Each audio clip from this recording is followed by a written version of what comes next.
page 168, N for Nion.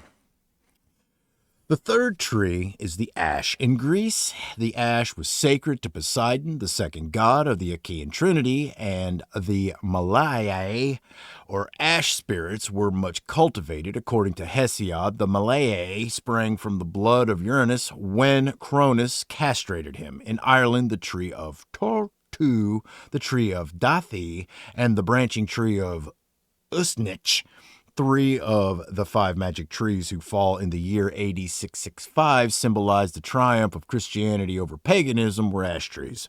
A descendant of the sacred tree of Krivna, also an ash, was still standing at Kalura in the 19th century. Its wood was a charm against drowning, and immigrants to America after the potato famine carried it away with them piecemeal. In British folklore, the ash is a tree of rebirth. Gilbert White describes in his History of Selborne how naked children have formerly been passed through cleft pollard ashes before sunrise as a cure for rupture. The custom survived in remoter parts of England until 1830. The druidical wand with a spiral decoration, part of a recent Angelicee find dating from the early 1st century AD, was of ash. The great ash Yggdrasil, sacred to Woden or Wotan or Odin or Gwyddon, has already been mentioned in the context of the Battle of the Trees. He used it as his steed. But he had taken the tree over from the triple goddess who, as the 3 Norns of Scandinavian legend, dispensed justice under it. Poseidon retained his patronage of horses, but also became a god of seafarers when the Archaeans took the sea, as Woden did when his people took to the sea. In ancient Wales and Ireland, all oars and coracle slats were made of ash, and so were the rods used for urging on horses, except where the deadly yew was preferred. The cruelty of the ash mentioned by Gwyddon lies in the harmfulness of its shade to grass or corn. The alder, on the contrary, is beneficial to crops grown in its shade. So also in Odin's own runic alphabet, all the letters are formed from ash twigs, as ash roots strangle those of other forest trees. The ash is the tree of sea power, or of the power resident in water, and the other name of Woden, Ygr, from which Yggdrasil is derived, is evidently connected with Hygra, the Greek name for sea, literally the wet element. The 3rd month is the month of floods and extends from February 18th to March 17th. In these first 3 months, the nights are longer than the days, and the sun is regarded as still under the tutelage of night. The Tyrrhenians, on this account, did not reckon them as part of the sacred year. Sure. F for fern. The 4th tree is the alder, the tree of brawn. In the Battle of the Trees, the alder fought in the front line, which is an allusion to the letter F being one of the first 5 consonants of the Beth Louise Nyan and the Bibalbaloth. And in the Irish Osonic song of the forest trees, it is described as the very battle which of all woods, tree that is hottest in the fight. Though a poor fuel tree, like the willow, poplar, and chestnut, it is prized by charcoal burners as yielding the best charcoal. Its connection with fire is shown in the romance of Bronwyn, when Gwern, alder, Bron's sister's son, is burned in a bonfire, and in country districts of Ireland, the crime of felling a sacred alder is held to be visited with the burning down of one's house. The alder is also proof against the corruptive power of water. Its slightly gummy leaves resist the winter rains longer than those of any other deciduous tree, and its timber resists decay indefinitely when used for water conduits or piles. The Rialto at Venice is founded on alder piles, and so are several medieval cathedrals. The Roman architect Vitruvius mentions that alders were used as causeway piles in the Ravenna marshes. The connection of Bronn with the alder in this sense is clearly brought out in the Romance of Bronwyn, where the swineherds, oracular priests of King Mathewich of Ireland, see a forest in the sea and cannot guess what it is. Bronwyn tells them that it is the fleet of Bronn the Blessed come to avenge her. The ships are anchored offshore, and Bronn wades through the shallows and brings his goods and people to land. Afterwards, he bridges the river Linnet, though it has been protected with a magic charm by lying down across the river and having hurdles laid over him. In other words, first a jetty, then a bridge was built on alder piles. It was said of Bronn, no house could contain him. The riddle, what can no house ever contain, has a simple answer: the piles upon which it is built. For the earliest European houses were built on alder piles at the edge of lakes. In one sense, the singing head of Bronn was the mummied oracular head of a sacred king. In another, it was the head of the alder tree, namely the topmost branch. Green alder branches make good whistles, and according to my friend Ricardo Siri Cerda, the boys of Cerdana in the Pyrenees have a traditional prayer in Catalan. Burn, burn, come out of your skin, and I will make you whistle sweetly, which is repeated while the bark is tapped with a piece of willow to loosen it from the wood. Burn, or vern, in the allied Majorcan language is bran again. The summons to burn is made on behalf of the goddess of the willow. The use of the willow for tapping instead of another piece of alder suggests that such whistles were used by witches to conjure up destructive winds, especially from the north. But musical pipes with several stops can be made in the same way as the whistles, and the singing head of Bran in this sense will have been an alder pipe. At Harlech, where the head sang for 7 years, there is a mill stream running past the castle rock, a likely place for a sacred alder grove. It is possible that the legend of Apollo's flaying of Marsyas the piper is reminiscent of the removal of the alder bark from the wood in pipe making.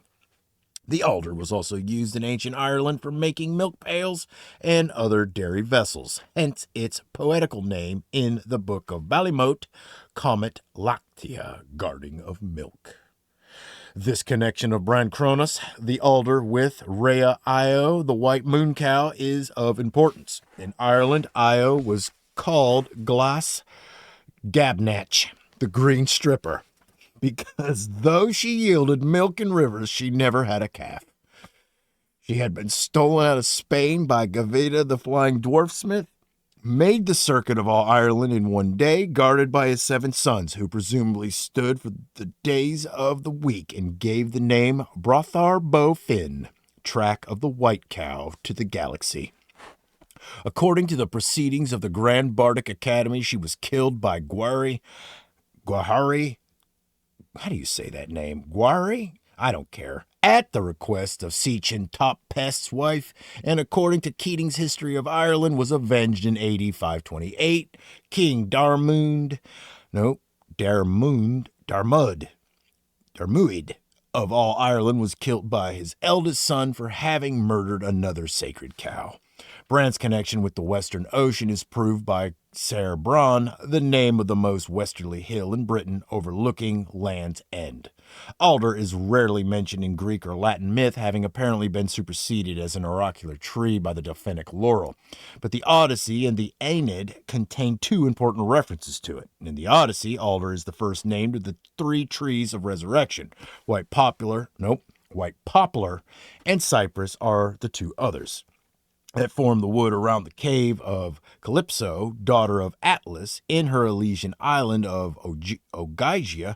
In the wood nested chattering sea crows, sacred to Bran in Britain, falcons and owls. This explains Virgil's version of the metamorphosis of the sisters of the sun hero Phaethon in the Aeneid.